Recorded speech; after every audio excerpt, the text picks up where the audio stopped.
Olá, espero te encontrar bem nesse dia.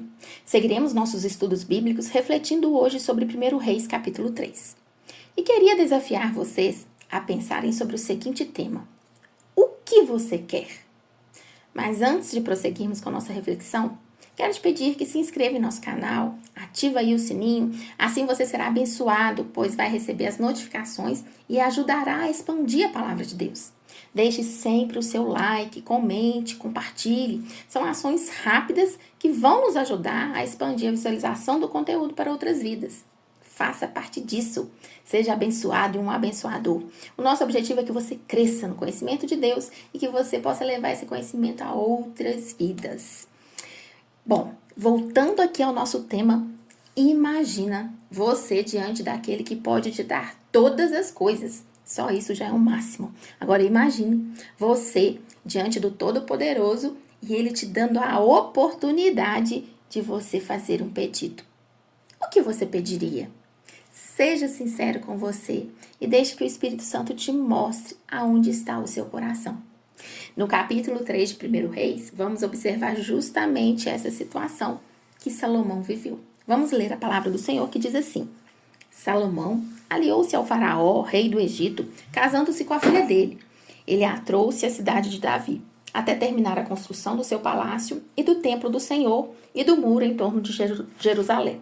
O povo, porém, sacrificava nos lugares sagrados, pois ainda não tinha sido construído um templo em honra ao nome do Senhor. Salomão amava o Senhor, o que demonstrava andando de acordo com seus decretos do seu pai Davi, mas oferecia sacrifícios e queimava incenso nos lugares sagrados. O rei Salomão foi a Gibeon para oferecer sacrifícios, pois ali ficava o principal lugar sagrado, e ofereceu naquele altar 1000 holocaustos. Em Gibeon, o Senhor apareceu a Salomão num sonho, à noite, e lhe disse: peça-me o que quiser e eu lhe darei. Salomão respondeu: tu foste muito bondoso para com teu servo, meu pai Davi, pois ele foi fiel a ti e foi justo e reto de coração. Tu mantiveste grande bondade para com ele e lhe deste um filho que hoje se assenta no seu trono. Agora, Senhor meu Deus, fizeste o teu servo reinar em lugar de meu pai Davi, mas eu não passo de um jovem e não sei o que fazer. Teu servo está aqui entre o povo que escolheste, um povo tão grande que nem se pode contar. Dá, pois, ao teu servo um coração cheio de discernimento para governar o teu povo e capaz de distinguir entre o bem e o mal. Pois quem pode governar este teu grande povo? O pedido de Salomão agradou ao Senhor. Por isso Deus lhe disse: já que você pediu isso, e não uma vida longa nem riqueza, nem pediu a morte de seus inimigos, mas discernimento para ministrar a justiça, farei o que você pediu. Eu lhe darei um coração sábio e capaz de discernir de modo que nunca houve nem haverá ninguém como você. Também lhe darei o que você não pediu, riquezas e fama, de forma que não haverá rei igual a você durante toda a sua vida. E, se você andar nos meus caminhos e obedecer aos meus decretos e mandamentos, como seu pai Davi, eu prolongarei a sua vida. Então Salomão acordou e percebeu que tinha sido um sonho. A seguir voltou a Jerusalém, pôs perante a arca da aliança do Senhor, sacrificou holocaustos e apresentou ofertas de comunhão.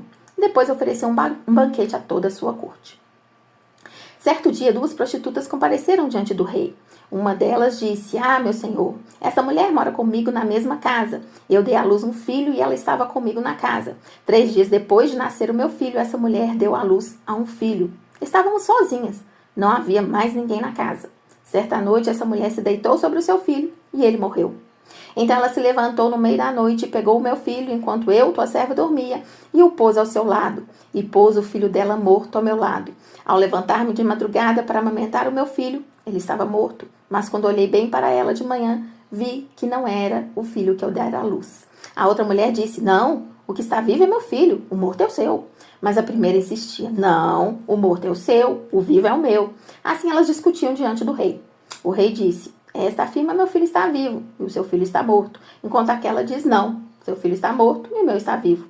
Então o rei ordenou: traga-me uma espada. Trouxeram. Ele ordenou: corta a criança viva ao meio e dê metade a uma e a outra. A mãe do filho que estava vivo, movida pela compaixão materna, clamou: por favor, meu senhor, dê a criança viva a ela, não mate. A outra, porém, disse: não será nem minha nem sua, corta no meio. Então o rei deu o seu veredito: não matem a criança, deem-me a primeira mulher. Ela é a mãe. Quando todo Israel ouviu o veredito do rei, passou a respeitá-lo profundamente, pois viu que a sabedoria de Deus estava nele para fazer justiça. Então temos aqui, nesse capítulo, alguns pontos interessantes que eu queria ressaltar. Primeiro, vai nos fornecer ali a visão, né, do estado de Davi na sua velhice, logo de início, né, destacando a sua aliança ali com o Egito e a transferência gradual de autoridade para o seu filho Salomão, né, que vai tendo o desenvolvimento da cidade de Jerusalém como o coração, né, do reino de Israel. Essa transição de poder ela é fundamental para compreender ao longo do capítulo e do livro como um todo o que marca o início do reinado sábio e próspero de Salomão.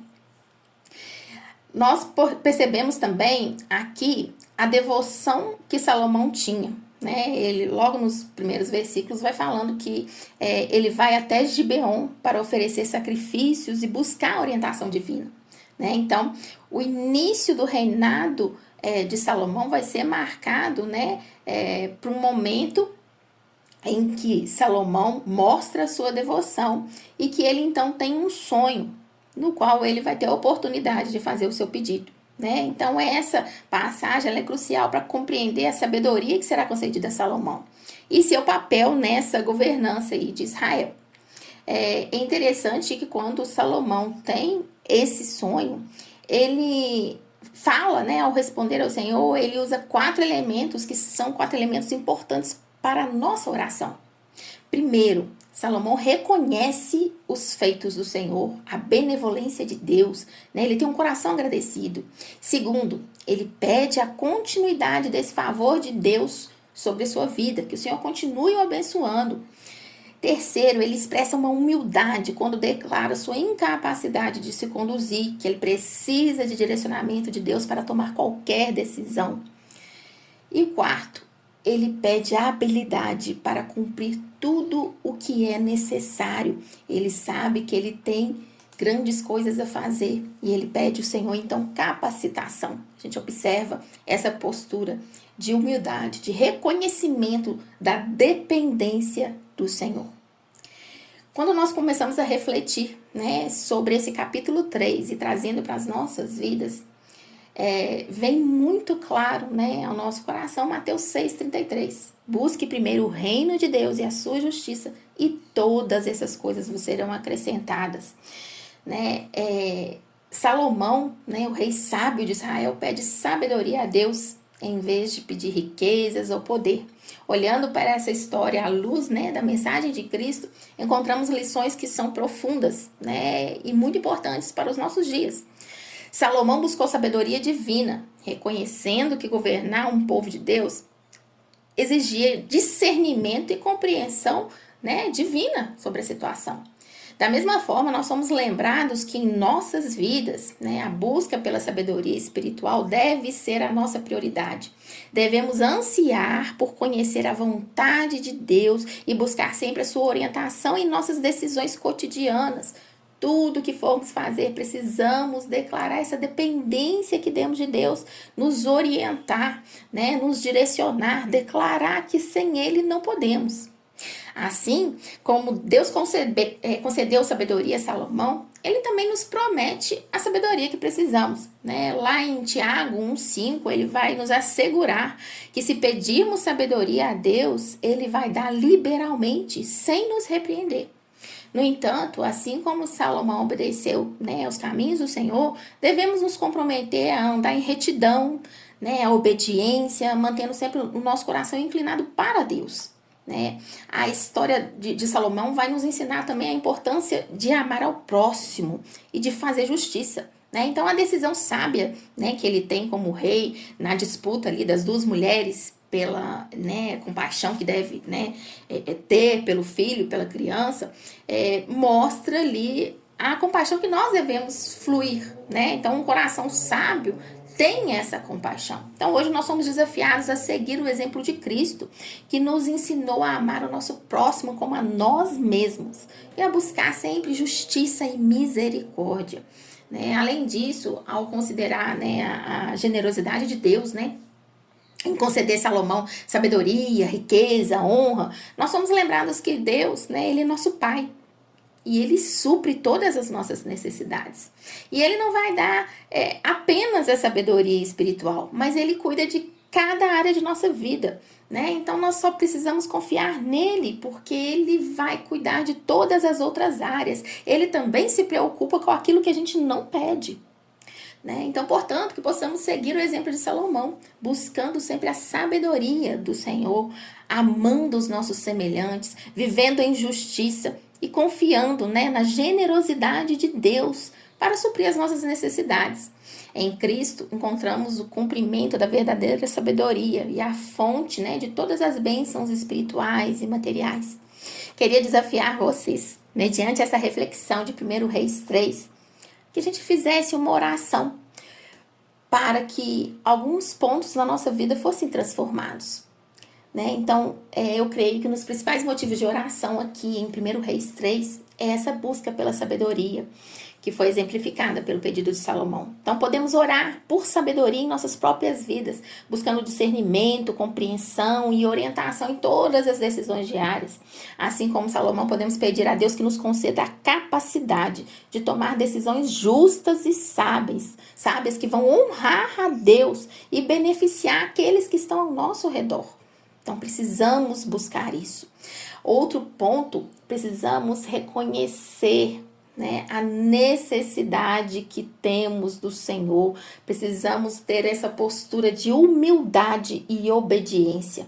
Podemos orar para que Deus cultive em nós um espírito de humildade, reconhecendo a nossa dependência dele em todas as áreas da nossa vida.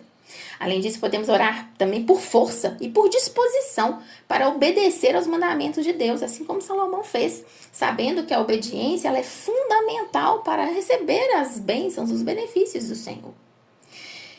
E também devemos orar por amor e justiça.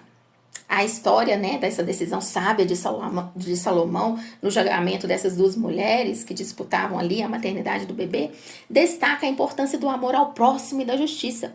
Podemos orar para que Deus nos capacite a amar o outro profundamente, a demonstrar compaixão e misericórdia, né, em todas as nossas relações e a buscar a justiça em toda e qualquer situação. Podemos orar para que Deus nos dê discernimento para tomar decisões justas em nossa vida cotidiana e ser instrumento sempre de paz e de resolução de conflitos na nossa comunidade. Então vamos, né, aplicar tudo isso que a gente aprendeu 1 Reis 3 às nossas vidas. Que você seja abençoado em nome de Jesus.